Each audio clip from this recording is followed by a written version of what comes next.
بسم اللہ الرحمن الرحیم۔ حضرت یونس علیہ السلام کا واقعہ بہت اہمیت رکھتا ہے اور اس میں اللہ تعالیٰ کی قدرت و رحمت کا بیان کیا گیا ہے۔ اللہ تعالیٰ نے قرآن مجید کی سورۃ الصافات کی آیت 141 میں فرمایا ہے کہ جب قرآن اندازی ہوئی تو ہر بار حضرت یونس علیہ السلام کا نام نکلا اور آخرکار انہیں پکڑ کر سمندر میں پھینک دیا گیا، جہاں ایک بڑی مچھلی نے انہیں نگل لیا۔ اللہ تعالیٰ نے اس مچھلی کو حکم دیا تھا کہ وہ حضرت یونس علیہ السلام کو نقصان نہ پہنچائے۔ حضرت یونس علیہ السلام مچھلی کے پیٹ میں 3 دن تک رہے۔ بعض روایتوں کے مطابق 7 دن اور زیادہ سے زیادہ 40 دن ذکر کیا گیا ہے۔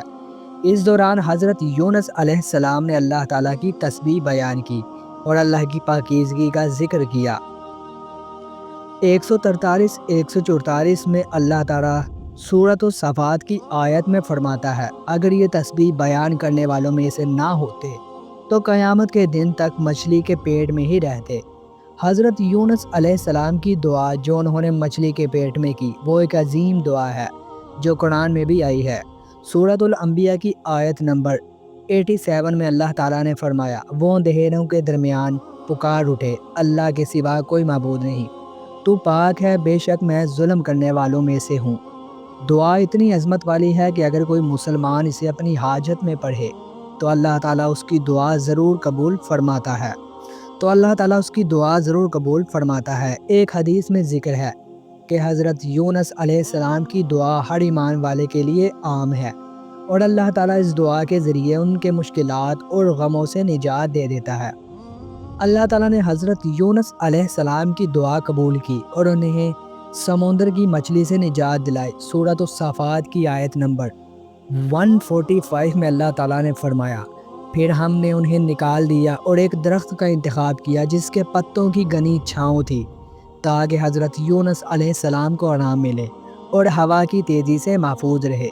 یہ درخت کدو کا درخت تھا جو اپنی خوشبو اور خصوصیات کی وجہ سے حضرت یونس علیہ السلام کے لیے انتخاب کیا گیا تھا تاکہ وہ ہر قسم کی تکلیف سے محفوظ رہے۔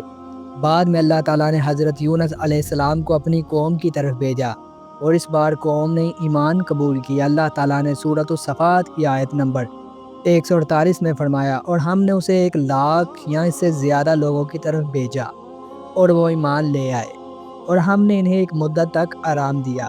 اس واقعہ سے نبی کریم صلی اللہ علیہ وسلم کو یہ سبق دیا گیا کہ دعوت دیتے وقت کبھی بھی اکتا نہیں جانا چاہیے، چاہے نتائج فوراً ظاہر نہ ہو۔ اللہ تعالیٰ نے سورۃ القلم کی آیت نمبر 48 میں فرمایا، اور مچھلی والے کی طرح نہ ہو جاؤ جب کہ تمہاری قوم ایمان نہ لائے تو پھر اللہ کے عذاب سے ڈرا کر ان کو چھوڑ دو۔